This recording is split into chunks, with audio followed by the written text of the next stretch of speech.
मगर यही तो कोणार्क के सूर्य मंदिर में भी था। अगर आप देखें तो आंध्र प्रदेश में वेद नारायण मंदिर है, उसमें ही भगवान के चरणों के ऊपर पड़ती। कोल्हापुर में महालक्ष्मी का मंदिर है महाराष्ट्र में, उसमें 3 दिन के लिए एक महीने अक्सर आते हैं तो देवी के मस्तक से लेकर चरणों तक चले जाते हैं। पूछिए साहब, अगर विज्ञान नहीं था तो उस जमाने में इतना सटीक कैलकुलेशन कैसे हुआ? मुझे लगता है दुनिया में कोई धर्म संस्कृति ऐसी नहीं होगी जो इस प्रकार का करने की क्षमता रखती हो। श्री राम जन्मभूमि का जो मंदिर बना है ना, उसमें एक बड़ा साइंटिफिक एंगल आया है। वो क्या है कि रामनवमी के दिन उनके मस्तक के ऊपर सूर्य तिलक होगा।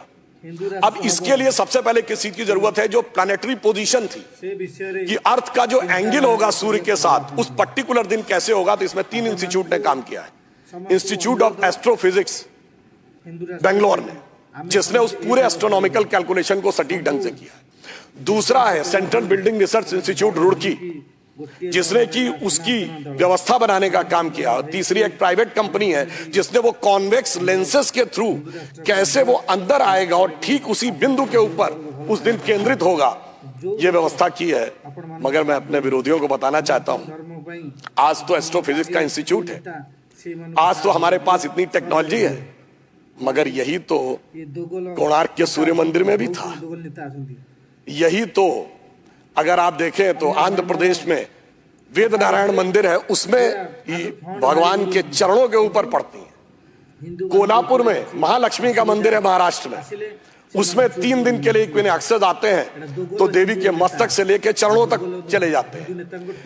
कर्नाटक के श्रृंगेरी में जो मंदिर है उसमें 12 महीनों में अलग अलग सूर्य की गति पड़ती है। पूछिए साहब, अगर विज्ञान नहीं था तो उस जमाने में इतना सटीक कैलकुलेशन कैसे हुआ जो आज इतने बड़े बड़े सैटेलाइट्स के बाद होने की बात आई है? इसलिए मैं कह सकता हूं कि इसके लिए हमें इस विचार पे धर्म और संस्कृति के साथ इस विज्ञान पर भी गर्व करना चाहिए।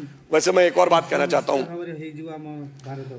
इसमें विज्ञान का एक और गहरा, आप सबको ध्यान हो कि उसमें 84 सेकंड का मुहूर्त था, और वो शुरू कहां से होता? अगर आपने कभी भी उसको सुना हो, लोग को तो क्या कहते हैं, ब्रह्मा आयु द्वितीय परार्धे, द्वितीय परार्ध ब्रह्मा की आयु मतलब 155 ट्रिलियन ईयर्स। वैसे बिग बैंग थ्योरी कहती है कि 14 बिलियन ईयर पहले दुनिया बनी। तो मैं बता देना चाहता हूं कि जेम्स वेब टेलीस्कोप ने जो नई फाइंडिंग की है उसमें बहुत सी गैलेक्सीज ऐसी आई हैं जो 14 बिलियन से आगे की आ रही हैं। तो now that theory has become debatable. फिर वहां से आते हैं श्वेत वाराह कल्प यानी 1.97 बिलियन ईयर्स।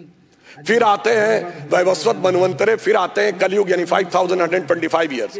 फिर आते हैं विक्रम संवत में 2081 साल। फिर आते हैं वर्ष में, वर्ष के भाग में, उत्तरायण सूर्य में। फिर आते हैं महीने में, और उसके बाद वार नक्षत्र होते हुए 84 सेकंड तक। मैं कहना चाहता हूं भारत की सनातन यात्रा है जो 155 ट्रिलियन ईयर से लेकर सटीक कैलकुलेशन 84 सेकंड तक का करती है।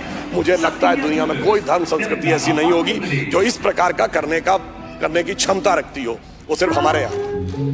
मगर उसके बाद भी माननीय सभापति महोदय, मैं कहना चाहूंगा कुछ लोगों को, और इस बारे में दुनिया के सबसे बड़े कॉस्मोलॉजिस्ट कार्ल सैगन, जिसने first man made object Voyager जो सोलर सिस्टम के बाहर गया है उसका जो मैसेज है कंपोज किया है, उसने लिखा है, उसका वीडियो कोई जाके चेक कर सकता है।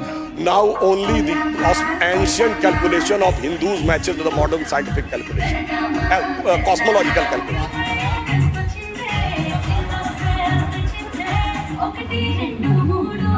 नच्चिनवన్నీ